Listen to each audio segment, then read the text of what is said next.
And folks, something interesting is going on the field right now. Michigan tried to plant their flag in the middle of the Ohio State field, and the Buckeyes rushed right to them. And now there's some skirmishes going on the field.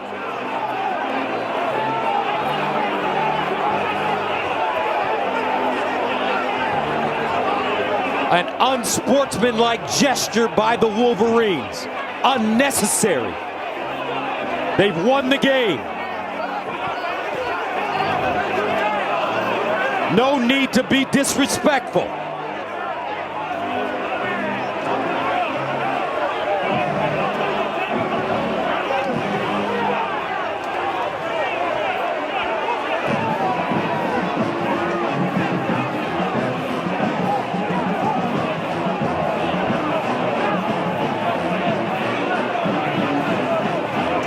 Someone probably just needs to grab that flag, or else this is going to continue to get nasty.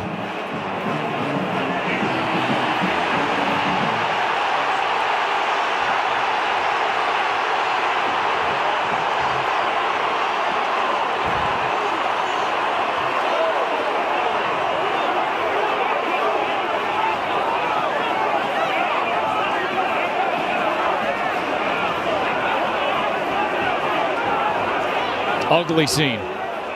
Incredibly ugly scene for a beautiful rivalry.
Get these guys in the... And Auburn is in a heap of trouble. And it continues. Malcolm Simmons a drop. These playoff rankings brought to you by Capital One. And now there is a skirmish. We'll get back to this. But there is a skirmish over behind the Auburn sideline. Devontae Smith at the center of it. And he's being led away by Xavier Brown, and here they go again.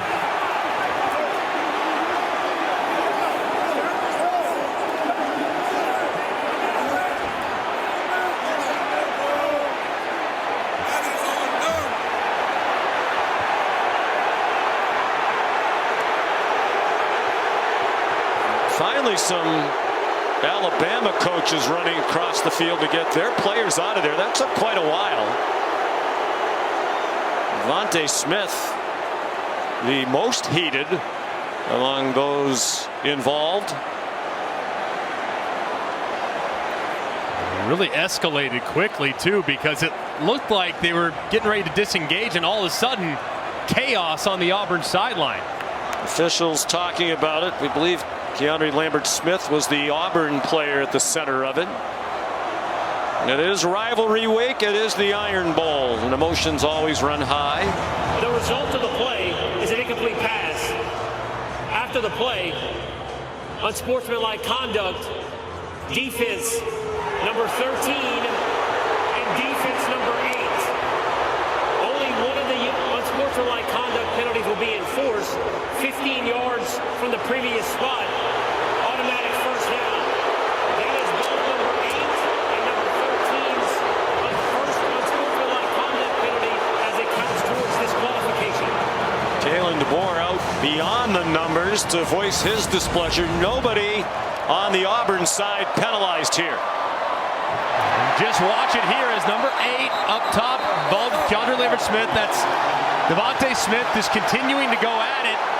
And then Malachi Moore over there trying to get his player out of there. He gets stuck in the middle and gave to in Chapel Hill.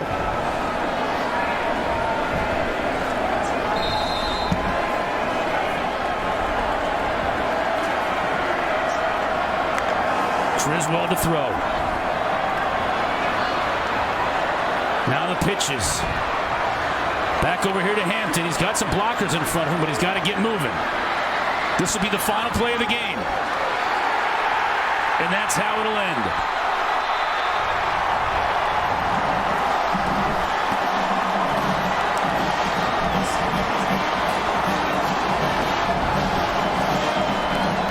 NC State wins for the 4th time in this great rivalry.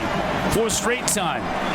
And for Mac Brown, the Hall of Fame career here in Chapel Hill comes to an end as these two rivals meet at midfield.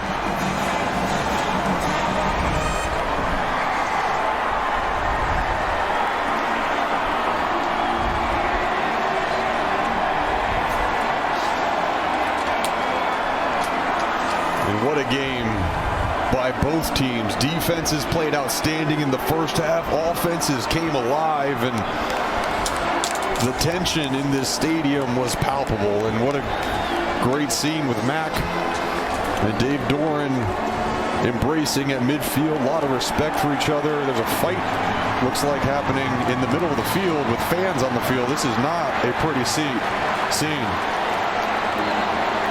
This is not good. This is scary.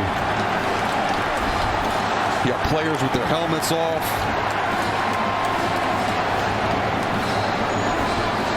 This is a bad scene. Both in the middle of the field, the fight has spilled over to the NC State bench.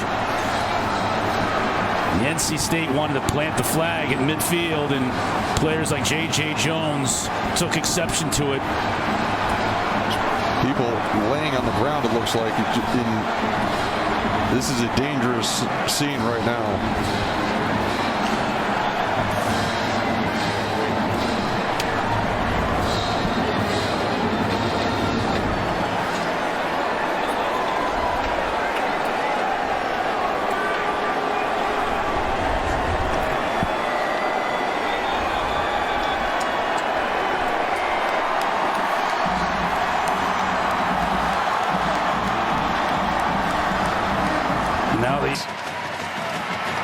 Your college football Saturday continues with the FCS first round playoffs. Tennessee State and Montana as we go final. And Florida plants the flag. We've seen this cause chaos around college football. Started with Michigan, Ohio State, UNC, and North Carolina State got into it. And they got to get rid of this flag planting stuff. This is causing too many problems here. It's unnecessary. Florida took care of business tonight. This is just something you absolutely don't need. And Mike Norvell and Billy Napier were right in the middle of it. And Florida got that flag planted fast, and Florida State took issue with it. I have a feeling that's going to be something that's going to be addressed in this offseason. There's going to be a severe penalty for the flag planting in the opposing team's field. Just unnecessary.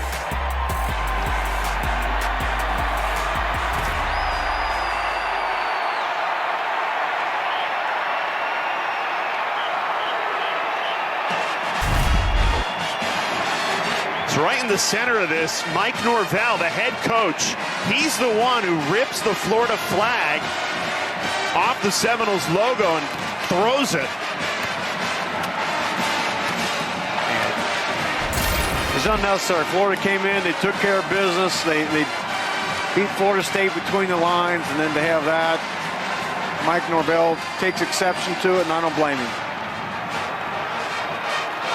And I'm sure that's not something that Billy Napier. Green throws to the end zone. Incomplete. Missouri beats Arkansas again.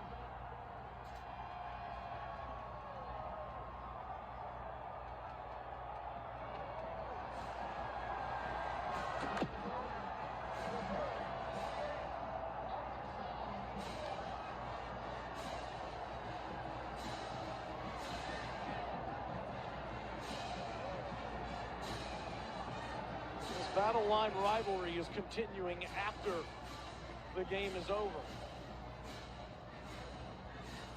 Well, the blood's definitely up. Arkansas driving, electing not to take a timeout there at the end to talk about what was inevitably going to be the final play of the game.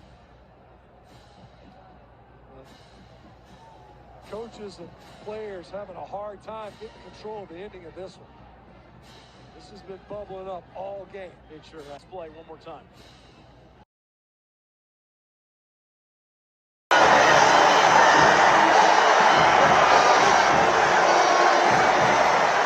They came up short,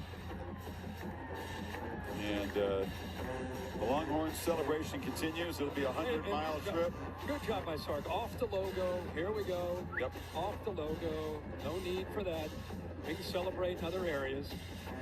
That's how you handle that. Now Retzloff all alone. He's going to run it. Jake Retzloff and touchdown!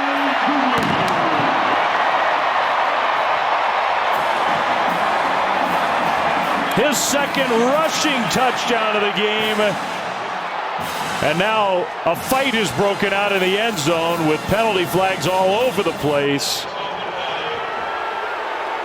There were some punches thrown at the end of that play.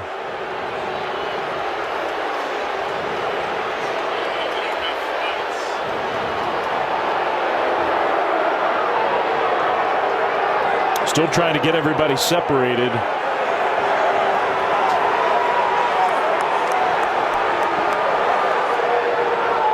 Touchdown, essentially, barring a miracle, is going to put this game away.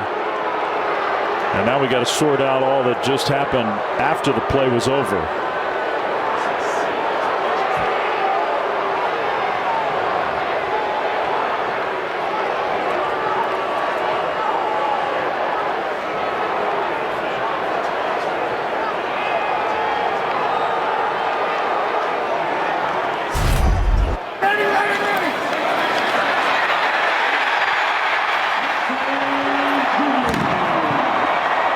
So that's how it started. Is a touchdown. After the play was over, unsportsmanlike conduct. Number 2, Houston. That player is ejected. Unsportsmanlike conduct. Number 5, BYU. That player is also ejected. The penalty yardage cancels. The try will be attempted from the 3-yard line. So Darius Lassiter for BYU kicked out of the game. A.J. Halsey for Houston kicked out of the game.